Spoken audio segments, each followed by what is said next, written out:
আসসালামু আলাইকুম এভরিওয়ান, আশা করি সবাই ভালো আছেন। আলহামদুলিল্লাহ আমি খুব ভালো আছি। তো আমার হাতে দেখতে পাচ্ছেন একটা সুপারি। আমি এটাকে সুপারি বলবো না, এটাকে বলবো আমি সোনার হরিণ।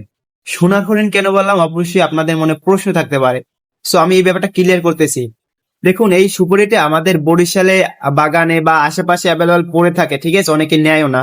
আবার এই সুপারিগুলাই কিন্তু আমাদের হাটে বাজারে কুড়ি প্রতি 200 থেকে 300 টাকা পর্যন্ত বিক্রি হয়ে থাকে।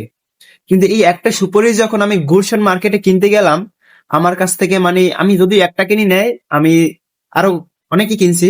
সো আমার এই একটা সুপারির দাম পড়ছে 10 থেকে 12 টাকা। তার মানে হলো এটা, অবস্থান যার যেখানে তার মূল্য সেখানে। অবস্থান বুঝে মূল্যায়ন। দেখুন, আপনি যদি কোথাও সম্মান না পান, জাস্ট আপনি সুপারি সুপারি থাকেন, আপনাকে কমলা বা মালটা হওয়ার দরকার নাই।